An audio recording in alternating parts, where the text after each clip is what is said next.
Hey, what's going on, fellas? Doing a quick little video for Charlie tonight. He's got a bunch of scrap lumber that he's not able to use that needs to be safely burnt without burning down the forest. So what we've got here is a picture of a tank that he currently has. So Charlie, this is what I'm thinking for plan B.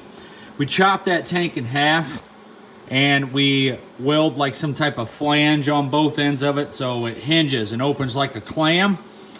And we take some flat stock metal and we make a flat stock pipe that blows the discharge and the fire and ash into a tank of water. This is the type of tank I'm talking about, something like this but longer. We could also even take a pump and a hose that has a sprayer that sprays the smoke out of, here we'll do a little, if we had like a little injection sprayer nozzle right here, that was, say, this is just an abstract diagram, hooked directly to a sump pump or any type of pump that's powerful enough to give us a good spray. And I lost my blue, so we'll say this is green water, and then that would just spray out with the smoke and the embers, and hopefully that would extinguish any embers that might come flying out of this thing. And the way we could control that is with just one of them cheap bouncy house blowers. And one of the way you can control the output of one of those things is just put an intake shield on there. We would just take a piece of cardboard or anything or something strong like a small piece of plexiglass and simply build a little prop so we could slide it back and forth to close the intake or open it to control the airflow. There are other options. Some of these can use a speed controller, a router speed controller will control the speed on them, but not all. So let me know what you think about plan B here. I sat down and thought about what you said about your desire to build a machine that doesn't burn the entire place down. So this is one of the options. We don't need this water tank, but I suggest it because that way we could save on water. I do suggest a spray nozzle. And this pipe here, like I said, it's just made out of square metal. So like, I'm drawing left hand here, bear with me. So from like a view like this, it would have one, oops, man, I suck.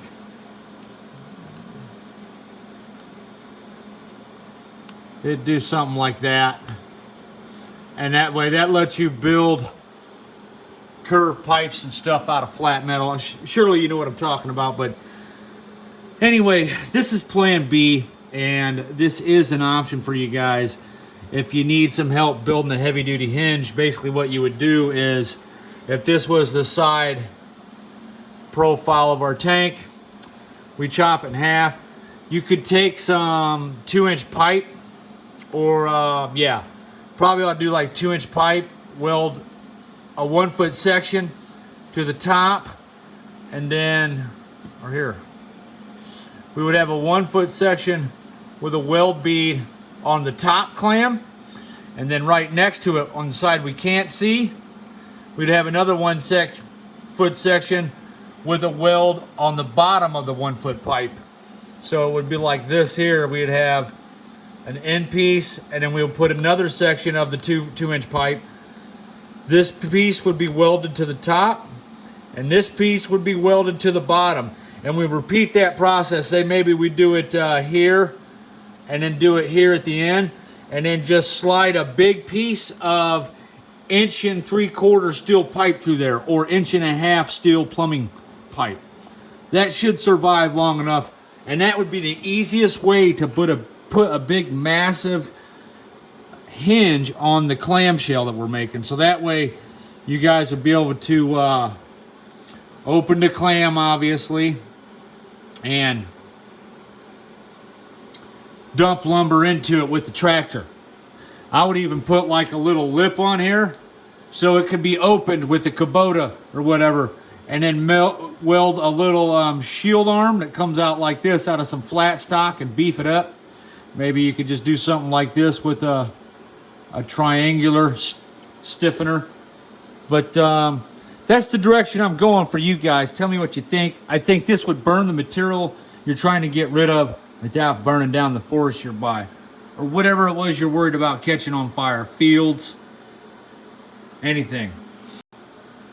Okay, two more obvious points, just so I don't get my head kicked in the comment section. We would obviously have to weld like a 2-inch flange all the way around this clamshell, on top and bottom, at least on these faces, on the flat long runs, so that the metal didn't warp up and do this. So we would take like 2-inch flat stock, and also this clamshell, we would want that thing to be open like this. We don't want it teetering at a deadly point where it's chopping off heads and arms and legs and whatever if the wind accidentally blows it closed or there's an earthquake in California. So that's one other thing I wanted to point out is we want this flange running all the way across. Like if I draw you a top profile here. Ooh, that's terrible. And we'd basically have a lip of metal sticking off the drum like that. 2 inches on the top and on the bottom of like some good 1/4-inch flat stock. That's what I would do. Probably even get away with something like this. Anything to keep that inner lip rigid so that